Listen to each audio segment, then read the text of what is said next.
Hello students, in this video we are going to study about vector addition. So first note the point that as the vector have both magnitude and direction, so they cannot be added by using ordinary rule of algebra. So vector can be added geometrically. भाई क्या होते हैं, vector जो है उनके पास magnitude भी होता है, डायरेक्शन भी होती है, तो हम इनको डायरेक्टली ऐड या सब्ट्रैक्ट नहीं कर सकते, ठीक है। और यहाँ पर हम बेसिकली इनको ज्योमेट्रिकली ऐड करते हैं।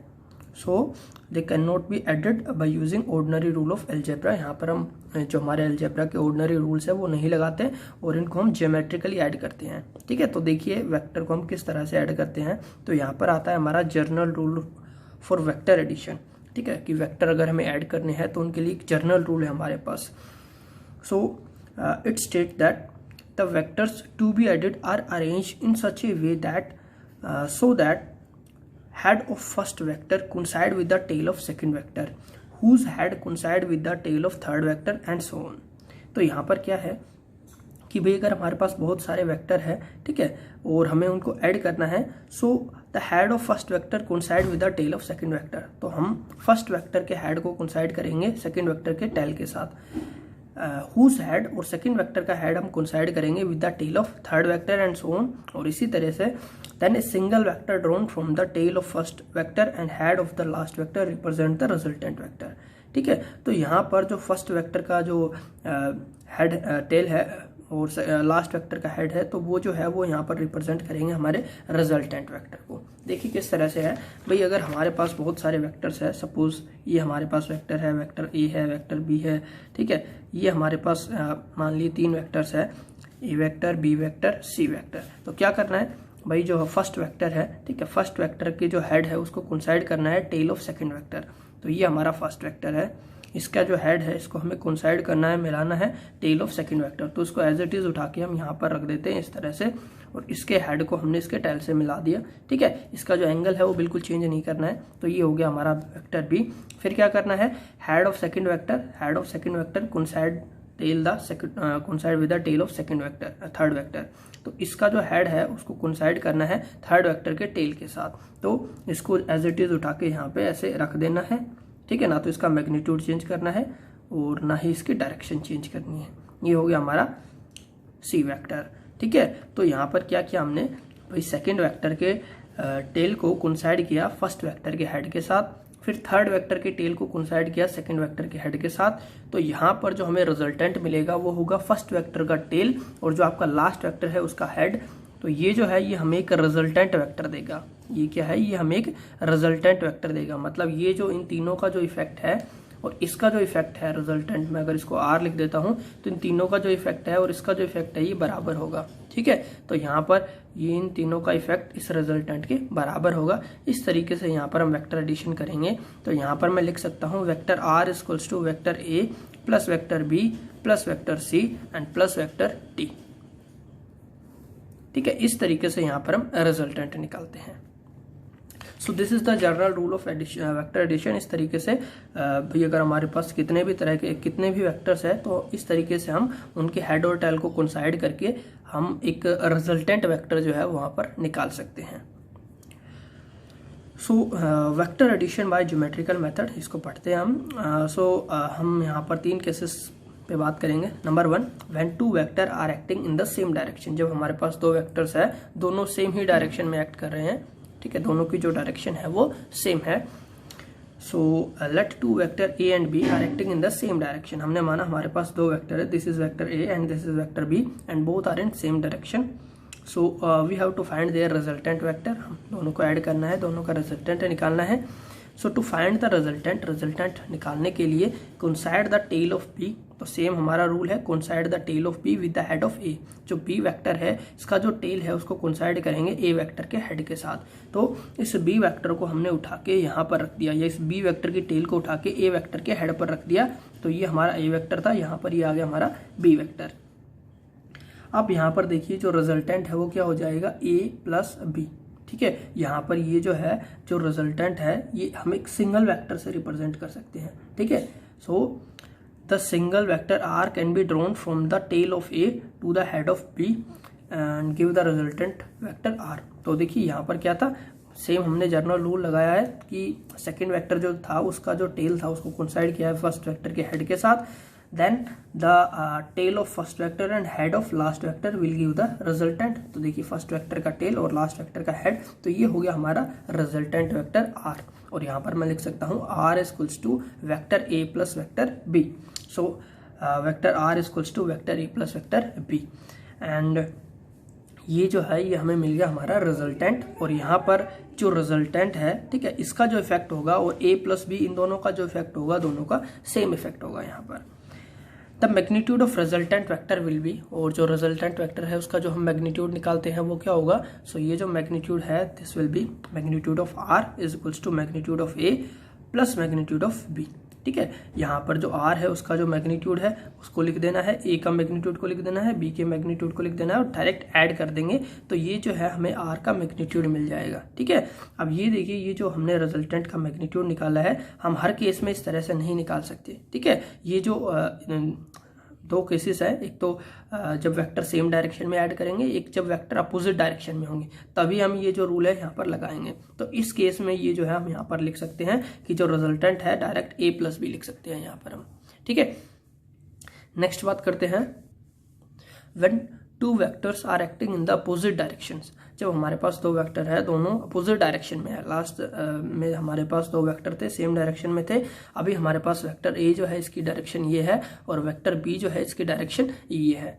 सो let two vector A and B are acting in the opposite direction of each other.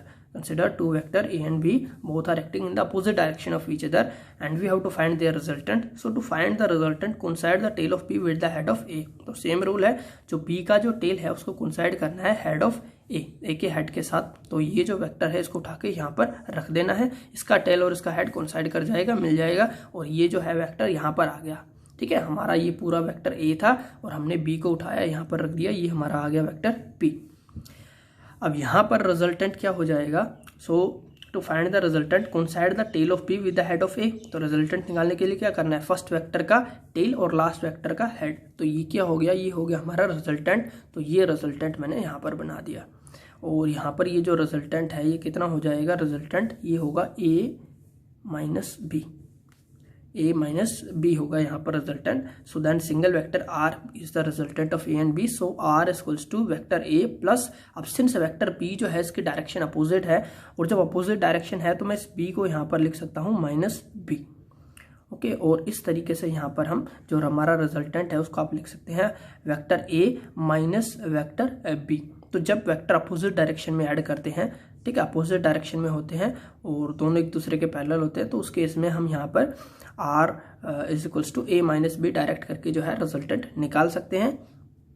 And magnitude of resultant vector is equals to difference of the magnitude of two vectors. यहाँ पर जो resultant vector है उसका जो magnitude है वो दोनों vector के डिफरेंस के बराबर आता है। ठीक है, मैग्नीट्यूड की बात करें, ये तो हमारे वेक्टर है, इसका मतलब ये है कि इन दोनों का इफेक्ट और इसका जो इफेक्ट है वो सेम होगा।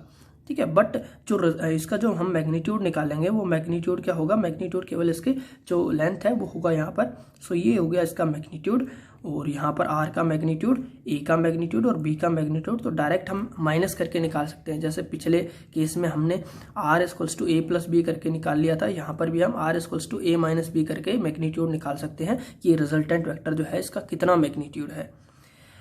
And if vector A if A vector A is greater than vector B, और ये कब निकालेंगे, तभी निकालेंगे जब वेक्टर ए बड़ा है वेक्टर बी से। ठीक है, अगर वेक्टर ए छोटा होगा वेक्टर बी बड़ा होगा तो जो है यहाँ पर केस अलग हो जाएगा।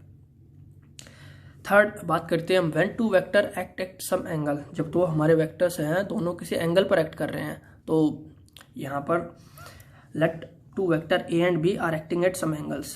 तो देखिए वेक्टर ए है और ये वाला वेक्टर बी है और दोनों किसी एंगल के ऊपर है, तो क्या करना है, सेम रूल लगाना है आपको, that coincide the tail of A with the head of B. कि जो बी है, बी का जो टेल है, ठीक है, बी का जो टेल है उसको कोइंसाइड करना है with the head of A. Coincide the tail of B with the head of A, उसको ए के हेड के साथ कोइंसाइड करना है। तो बी को उठा के इसके हेड पे रख देना है, बी की टेल को उठा के इसके हेड पे रख देना है। ठीक है, इसके डायरेक्शन बिल्कुल चेंज नहीं करनी है, इसका मैग्नीट्यूड चेंज नहीं करना है, इसको उठा के जस्ट उठा के यहाँ पर रख दिया। तो ये कैसा बन जाएगा, वेक्टर ए हमारा था और वेक्टर बी जो है ये इधर ऐसे आ गया। तो ये हो गया वेक्टर ए, ये हो गया वेक्टर बी, और रिजल्टेंट क्या हो गया, ये रिजल्टेंट हो गया हमारा। So resultant R equals to A plus B. ठीक है, ये जो रिजल्टेंट है इसका जो इफेक्ट होगा वो किसके बराबर होगा, ए प्लस बी के इफेक्ट के बराबर होगा। अब यहाँ पर देखिए, अब यहाँ पर आप ये नहीं लिख सकते हैं कि जो रिजल्टेंट का मैग्नीट्यूड है, जो रिजल्टेंट का मैग्नीट्यूड है वो बराबर होगा ए के मैग्नीट्यूड के प्लस बी के मैग्नीट्यूड के, ये आप यहाँ पर नहीं लिख सकते। लास्ट जो केस था उसमें हमने लिखा था R equals to A plus B, और एक में हमने लिख दिया था R equals to A minus B. तो वहाँ पर तो ठीक है भाई, जो मैग्नीट्यूड है वो दोनों एक में प्लस करके निकाल सकते थे, एक में माइनस करके निकाल सकते थे रिजल्टेंट का मैग्नीट्यूड, बट यहाँ पर हम ऐसा नहीं कर सकते। This is not correct. इसके लिए जो है आपको अलग रूल मिलेगा यहाँ पर, ठीक है, अलग फॉर्मूला मिलेगा रिजल्टेंट निकालने के लिए। और आप यहाँ पर ये जो है, ठीक है, इसको जो है आप सिंपली ये जो वेक्टर है ना इनके ऊपर लगाए हुए हैं, इसका मतलब ये है कि ये इसका जो इफेक्ट है और इसका जो इफेक्ट है, दोनों इफेक्ट यहाँ पर बराबर होंगे, दोनों का इफेक्ट सेम होगा। बट ये नहीं है that R equals to A plus B, कि R और ए प्लस बी दोनों बराबर है, कि आप ए प्लस बी को जोड़ो वो आपको R के बराबर मिलेगा। ठीक है, तो ये यहाँ पर इसका मतलब नहीं है। इसका मतलब यहाँ पर केवल इतना है कि इसका जो इफेक्ट है ए प्लस बी का वो बराबर होगा इफेक्ट ऑफ रिजल्टेंट, रिजल्टेंट का इफेक्ट इन दोनों के इफेक्ट के बराबर होगा। अगर आपको मैग्नीट्यूड निकालना है तो वो हम नेक्स्ट वीडियोज में बात करेंगे कि किस तरीके से यहाँ पर हम मैग्नीट्यूड निकालते हैं। ठीक है, तो हमने 3 केस किए। सबसे पहले 2 वेक्टर हमारे सेम डायरेक्शन में थे, तो वहां पर हम डायरेक्ट उनको ऐड कर सकते थे। कोई भी अगर आपके पास 2 वेक्टर है, ठीक है, दोनों सेम डायरेक्शन में है, दोनों ये वेक्टर ए है, ये वेक्टर बी है, तो आप क्या करोगे, इसके टेल को इसके हेड पे रखोगे और आपको ये एक नया वेक्टर मिल जाएगा रिजल्टेंट, जो कि बराबर होगा ए प्लस बी। ठीक है, साथ में vector A equals to vector A plus B. अब ये दोनों देखिए अलग अलग चीजें हैं। यहाँ पर मैंने R equals to A plus B लिखा है, यहाँ पर ये इसका मैग्नीट्यूड है, वेक्टर ए का मैग्नीट्यूड है, ये बी जो है ये वेक्टर बी का मैग्नीट्यूड है। तो यहाँ पर आप जो रिजल्टेंट है उसका मैग्नीट्यूड डायरेक्ट ए और बी जो है उनको ऐड करके निकाल सकते हैं, बट यहाँ ठीक है इस केस में नहीं निकाल सकते। ये जो है दूसरा केस था हमारा कि भाई एक वेक्टर इस डायरेक्शन में है, एक वेक्टर इस डायरेक्शन में है, तो एक के जो सेकंड वेक्टर है उसके टेल को रखना है फर्स्ट वेक्टर के हेड पे, तो ये वेक्टर जो है हमारा इस तरीके से यहाँ पर आ जाएगा और ये बचेगा हमारा रिजल्टेंट वेक्टर। ठीक है, और रिजल्टेंट जो है वो बड़े वेक्टर के डायरेक्शन में होगा, रिजल्टेंट जो हमारा होगा वो बड़े वेक्टर के डायरेक्शन में होगा। बड़ा वेक्टर हमारा ए था, तो ए जो है उसकी डायरेक्शन में हमारा रिजल्टेंट होगा, और यहाँ पर रिजल्टेंट कितना हो जाएगा, ए माइनस बी। और इस केस में भी हम लिख सकते हैं R equals to A minus B.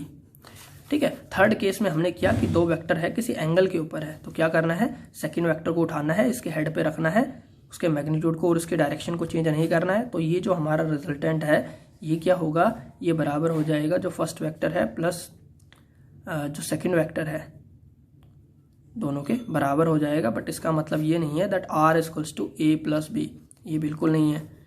ठीक है, इसका मतलब ये है कि इन दोनों का इफेक्ट और इसका इफेक्ट यहाँ पर सेम होगा। ठीक है, तो इस तरीके से हम वेक्टर जो है उनको ज्योमेट्रिकली ऐड करते हैं। So that is all for today and thank you for watching this video.